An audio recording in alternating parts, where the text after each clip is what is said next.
My name is Jolie Gale Paz, and today I'm analyzing The Necklace by Guy de Maupassant.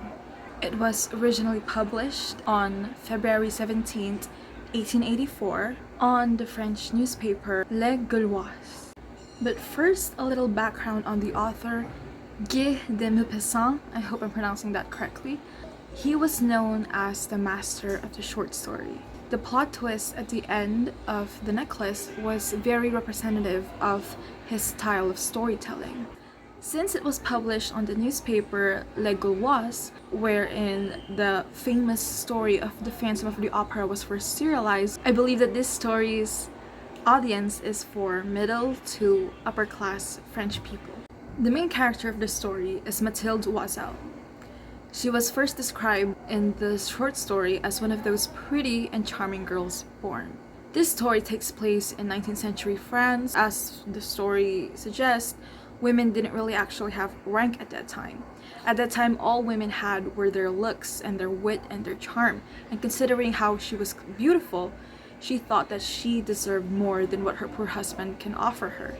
Because she came from a poor background, all she could marry was someone of a lower class, and she longed to be admired because, as a beautiful woman at that time, she thinks that that is what she deserves and what she can have.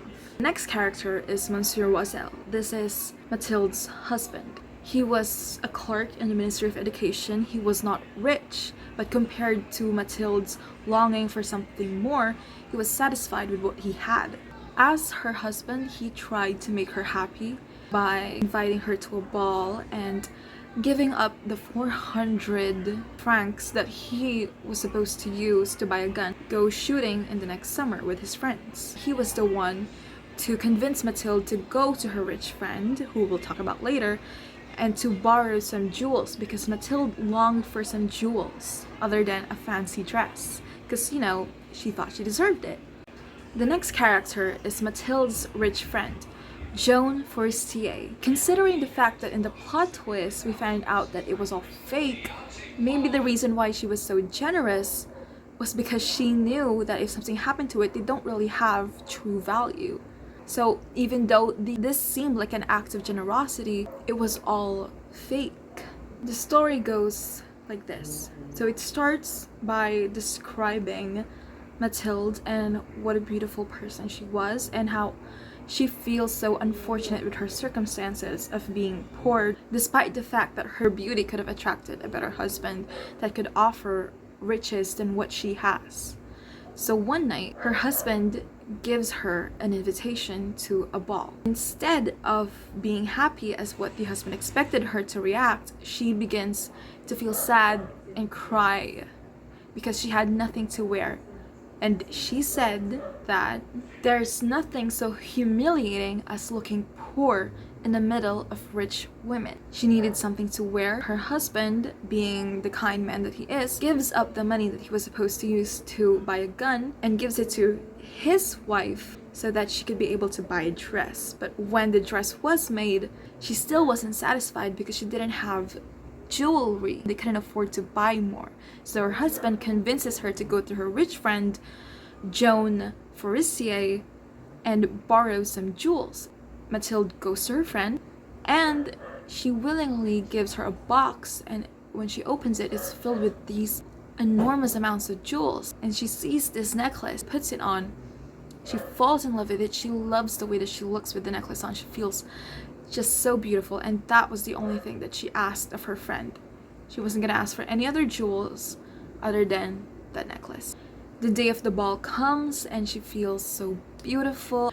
That was the first night that she ever felt fulfilled in feeling like she was wanted and desired. When the night ended, she felt ashamed to see the other rich wives who put on their fur coats to go outside, and she had to remove the beautiful dress and wear the commoner clothes. And she didn't want the others to see her in those outfits because she wanted them to think that she was this beautiful, rich, mysterious girl. She hurriedly ran through the stairs. They couldn't find a taxi, so they had to ride this sketchy cab. And when they got home, she was reminiscing about what she felt. She took off her clothes and then she noticed that the necklace was no longer on her neck. She tells her husband and they begin to panic. They look through it through her clothes and they could not find it. So her husband goes out, they search for it. Since they were ashamed, they decided to replace the diamonds. They went from jeweler to jeweler until they found quite a similar look of the necklace, but that it was 40,000 francs. They were able to lower it down to 36,000, but even then, it was still too much. Monsieur Loisel was left 18,000 francs from his father. He decided to borrow the rest. He asked for so many loans, so when they were able to pay for this necklace, return it to Joan Forestier, she actually was quite a bit cold with it by saying, "You ought to have brought it back sooner. I might have needed it." The Loisels then spent the next 10 years of their life trying to repay back the 18,000 debt scattered amongst different people. Mathilde Loisel, her beauty then faded because of all those years of hard work. In the story, it says that Mathilde Loisel has become like other strong, hard, coarse women of poor households. So she decides to go for a walk one day and she encounters Joan Forestier. She greets her, and at first she actually wasn't able to recognize that it was Mathilde Loisel. Since after all this time they've already paid for the debt, she decided to come clean and tell her that she originally lost the necklace, and the reason why she looks so old now was because of the stress of trying to pay back her 36,000 necklace. When Joan heard of this, she was shocked, and she decided to come clean herself. Joan says, and I quote, "Oh, my poor Mathilde, but mine was imitation. It was worth at the very most 500 francs." The moral of the story, I think a lot of people will say that you have to be contented with what you have. But I think the real thing that we could take away from this story was the necklace and its symbolism. It's there to represent the upperclassmen's lavish lives. But like the necklace, it's all fake.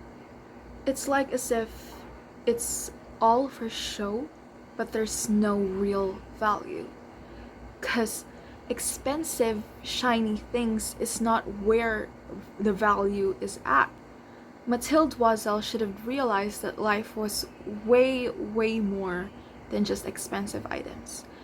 That maybe if she just appreciated her kind husband more, she would have realized that all she needed was proper love. So for me, the real moral wasn't like, oh, be contented with what you have, like, the basic thing. But I think the real moral was that don't put so much emphasis, don't put so much meaning on expensive material objects.